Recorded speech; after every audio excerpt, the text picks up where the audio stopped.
That's correct, Your Honor. So that is the situation. Yes, Your Honor. It did not call for any other documents outside of those monthly balances for the operation of that current account. Yes, Your Honor. Okay. This was brought about by our cross-examination, Your Honor, and it was what we were trying to clarify is what makes up the alleged 14 million deposit, whether it was one single transaction or various transactions.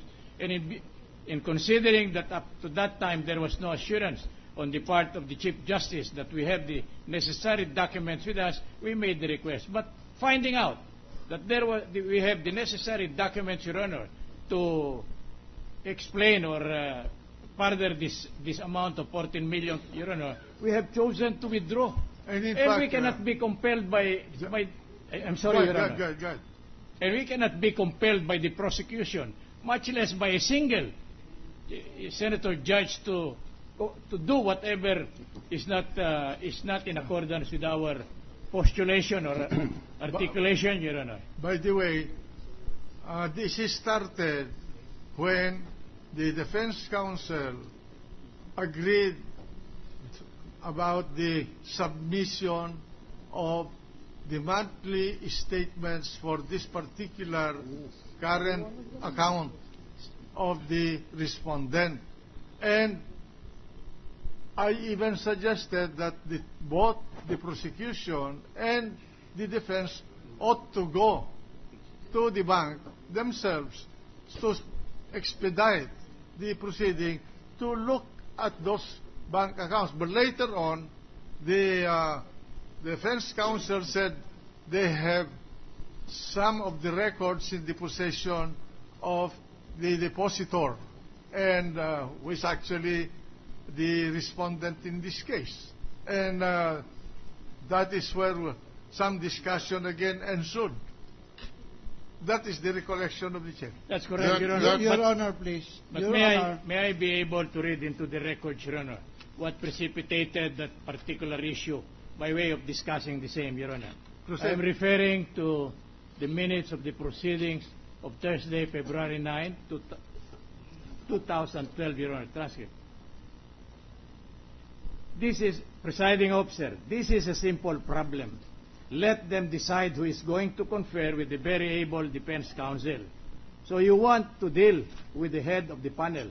I think since they have control over their panel and their defense counsel, they can designate whoever they want to go with the defense counsel to examine the records.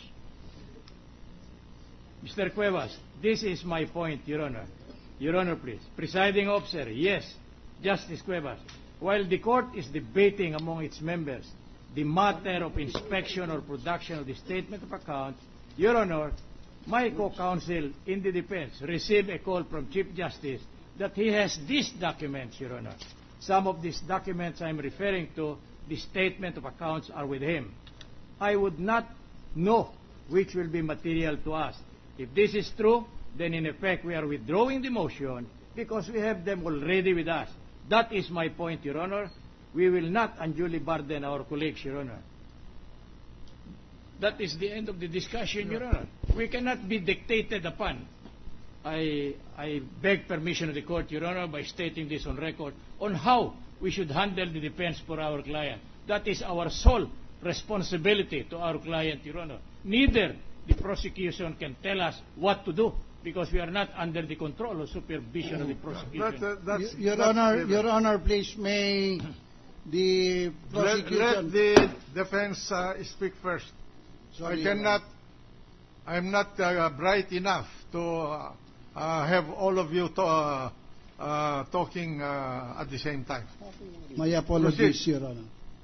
Then the presiding officer, then why can you not talk to your client and then communicate with Mr. Cuevas? We will do that, Your Honor. Precisely that is why we are asking up to Monday, Your Honor. Presiding officer, let it be Monday. Thank you, Your Honor. That was the end of the discussion insofar as the statement of accounts are concerned. Why will be compelled to go to the bank and examine this when we have the documents that we wanted to present, Your Honor? Right. Are you true? Yes, Your Honor. All Thank right. you very much for the The opportunity. prosecution. Thank you very much, Your Honor. My apologies once again for the... No, don't apologize interruption. anymore. No more pasicalles. But just go direct to the point. Your Honor, with due respect to the Defense Counsel, what he has stated are not in accordance with the record. The record of February 9, 2012 will bear out that there are now 3 sets of documents. The first set of documents were those required to be produced in the subpoena of February 6, 2012, which this humble representation elicited from the witness. And after completing the testimony, indeed, I confirm now that I stated that is all for the direct, and Justice Cuevas started on his cross. Unfortunately for the defense, during their cross-examination, they themselves went into the matter of monthly statements, which were not in the subpoena. But motu proprio of their own volition, they went into monthly statements. That's correct. Yes, Your Honor. And then, there was that agreement, initially, for both sides to go to the bank when I withdrew my opposition, that he will go there by his lonesome. And then the Honorable Presiding Officer was judicious enough to suggest, why don't the 2 sides go together? Up to that point, correct. Yes, Your Honor.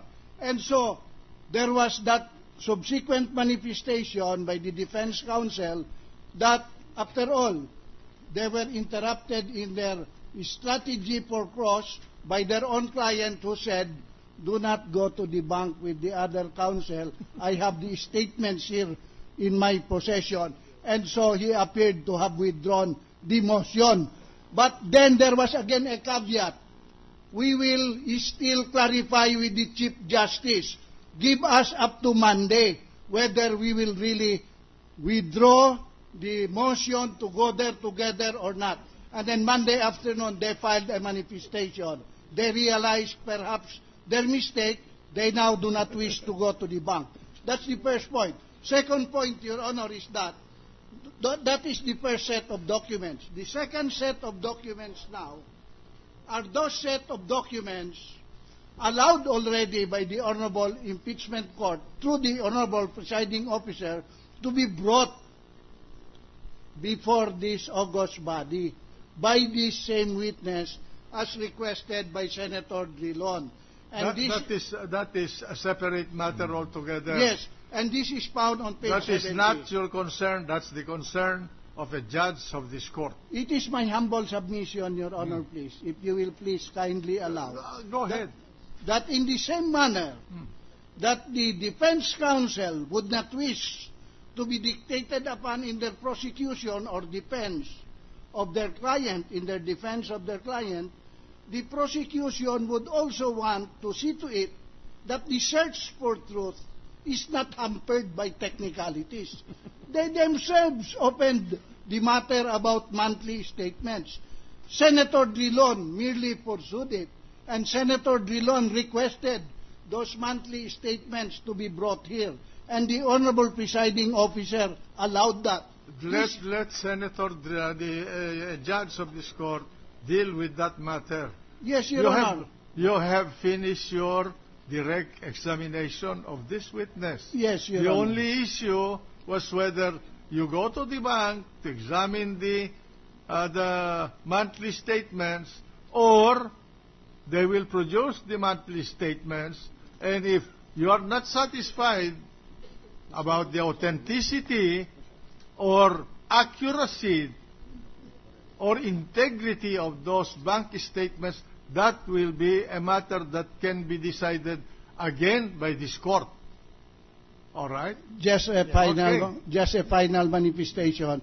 I was merely discharging my duties to Your Honor I know that. as an officer of the court to assist the court in keeping track of the proceedings. I In am fact, quite- I will end, Your Honor, with a last manifestation that there is a third set of documents, those requested by the Honorable Gentleman from Cebu, which the Honorable presiding officer also allowed. Thank you, Your Honor. We are